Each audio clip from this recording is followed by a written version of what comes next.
Hello everyone. Oh, there's a monkey. So I just wanted to make this video to give a little bit of my thoughts and tips, let's say, regarding the Seeds Commons meetings. So the first thing that I would say for any representative that is joining Seeds Commons as representative of their DHO member of Seeds Commons would be to get really acquainted with the foundational layer, with the meta agreements, and with our Nestor space. In the foundational layer and the meta agreements, there is pretty much everything that you need to know regarding how Seeds Commons operates and just how it functions basically.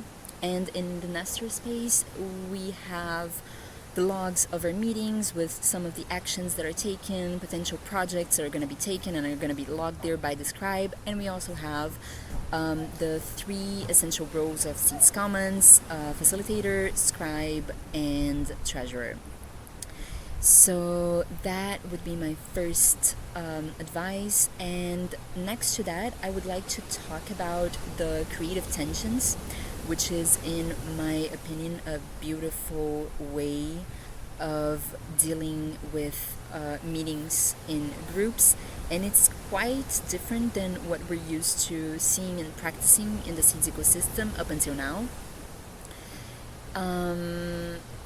And the reason being, creative tensions are this space in between. Imagine there's an elastic in between my fingers here.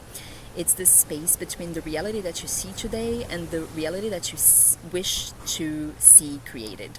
And in that space in between lies that tension. And that tension is what will make us as individual humans and as groups and organizations move forward.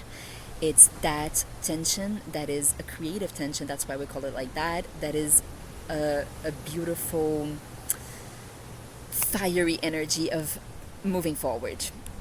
And what's really important to remember with creative tensions is that they are always brought by one individual.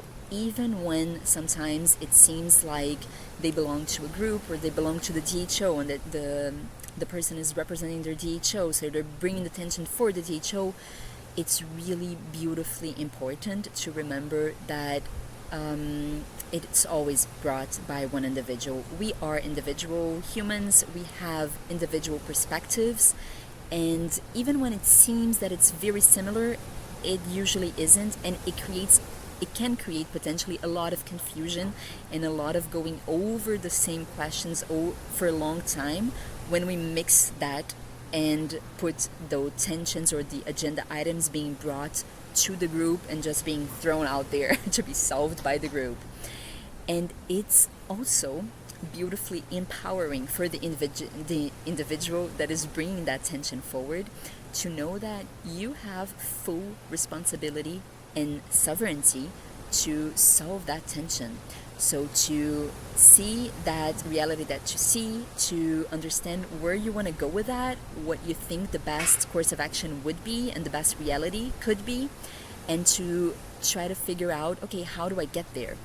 What do I need now? And how can the facilitator, who is there only to help individuals solve their own creative tensions, not to solve them for them, and how can you, as the individual who brought the tension, ask the facilitator if you need maybe to go into a care mode, maybe an exploration mode, one of the meeting modes that are described in the meta agreements. Or maybe what you need is to hear the opinion of 2 specific people or 3 specific people in the room, because that will enlighten you and help you form your own opinion on the matter and will help you move forward. Maybe what you need is something super specific from one super specific person. And then you can ask that during the meeting and see if the person is willing to help you out in that. It's really a beautifully empowering tool, and it respects our sovereignty as humans, and I truly believe that it's the most beautiful way that I've found up until today of organizing meetings in groups, in communities. So that's why I wanted to speak about creative tensions. Thank you for listening.